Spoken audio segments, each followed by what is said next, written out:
Tudo bom? Parte 2 do vídeo anterior, que eu já não lembro o tema, mas sobre ajudar o meio ambiente através das suas atitudes no lugar que você mora. Se você não entendeu nada, assista o primeiro vídeo, porque eu não vou explicar tudo de novo.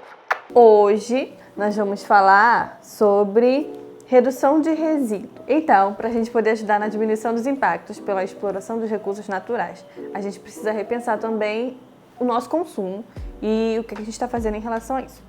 A gente vai falar também dos 5 R's: reutilizar, repensar, recusar, reduzir e reciclar. Dentro dessa perspectiva que vai nortear as nossas ações para que a gente reduza o nosso resíduo, a gente vai entender como que a gente vai poder fazer isso, né? Quando eu reutilizo um produto, eu estou aumentando a vida útil dele, na minha vivência. Quando eu repenso antes de comprar algum, eu posso estar deixando de fazer uma compra desnecessária, deixando de acumular algum produto que vai gerar mais resíduo no final. Quando eu reciclo, é exatamente a mesma coisa. Eu vou trazer uma nova destinação para aquele produto. Quando eu reutilizo e afins. Formas de pensar que vão nortear a redução do resíduo. Para falar de redução do resíduo, a gente precisa falar de redução de consumo, porque uma coisa leva a outra diretamente.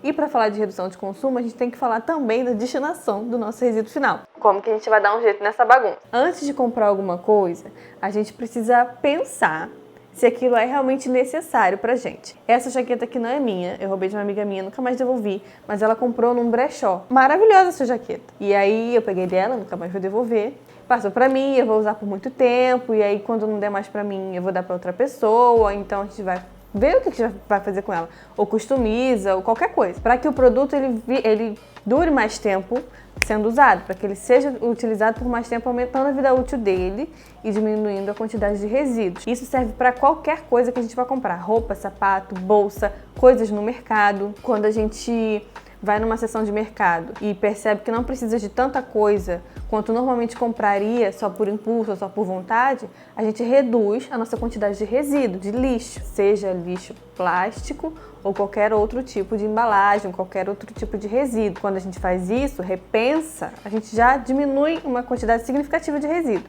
Por que eu estou batendo tanto na tecla do resíduo? Porque a segunda parte do vídeo é sobre destinação final do resíduo, sobre destinação consciente do nosso resíduo.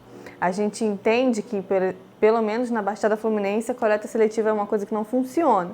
Então, separar o nosso lixo dentro da nossa casa não faria muito sentido, porque o caminhão do lixo iria misturar tudo, ia levar para um aterro e não ia ter a separação que a gente fez na nossa casa. Então, não faria muito sentido isso. Logo, a solução para esse problema é a redução do mesmo. Não adianta comprar muita coisa, separar tudo bonitinho dentro da sua casa, aí o lixeiro passa, leva tudo, mistura tudo, vai tudo para o aterro. Não faz sentido.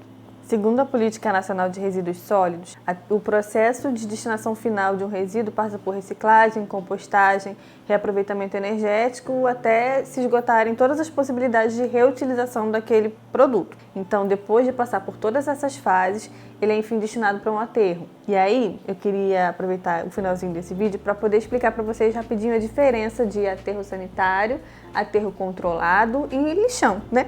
Para a gente poder entender como que funciona esse mecanismo, entender até que ponto está agredindo o meio ambiente ou não, e até que ponto o nosso resíduo está impactando em toda essa engrenagem. Nos aterros sanitários, o resíduo é depositado num solo que já é preparado para isso. Então, é um solo que passou por uma impermeabilização, foi passado um nivelamento de terra com PVC e selagem com argila.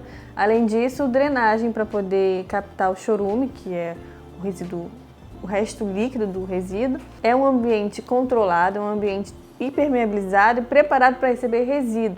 Então, eles cobrem o lixo para que não fique a céu aberto, para que não atraia animais, para que não contamine as pessoas que trabalham ali.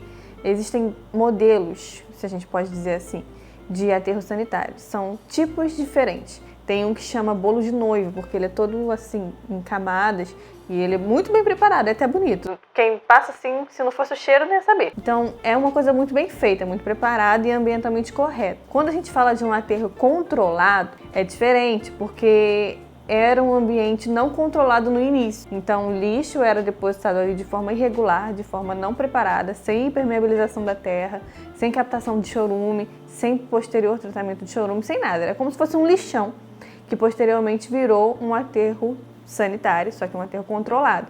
É como se fosse um meio termo entre um aterro sanitário e um lixão. Então, um aterro controlado é um meio termo. O lixão do Gramacho, do Jardim Gramacho, que todo mundo conhece, é um aterro controlado. Ele era um lixão a céu aberto, um dos maiores que tem, e passou a ser controlado depois.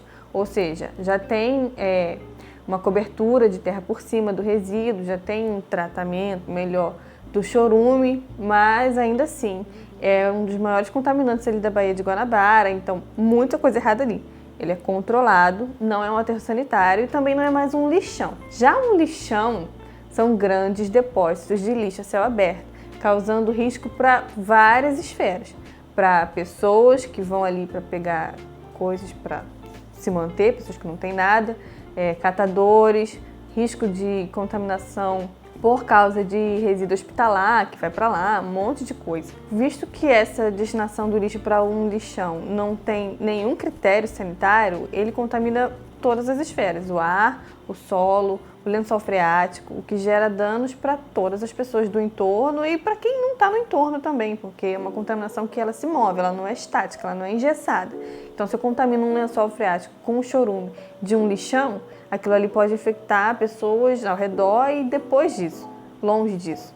O tema desse segundo vídeo foi sobre, só para recapitular aqui rapidinho, redução do nosso consumo para gerar uma redução do nosso resíduo, para poder não impactar o meio ambiente da forma que a gente tem feito. A gente, eu digo pessoa individual, da forma que a gente tem feito, da forma que eu tenho comprado e produzido resíduo, da forma que você tem produzido resíduo.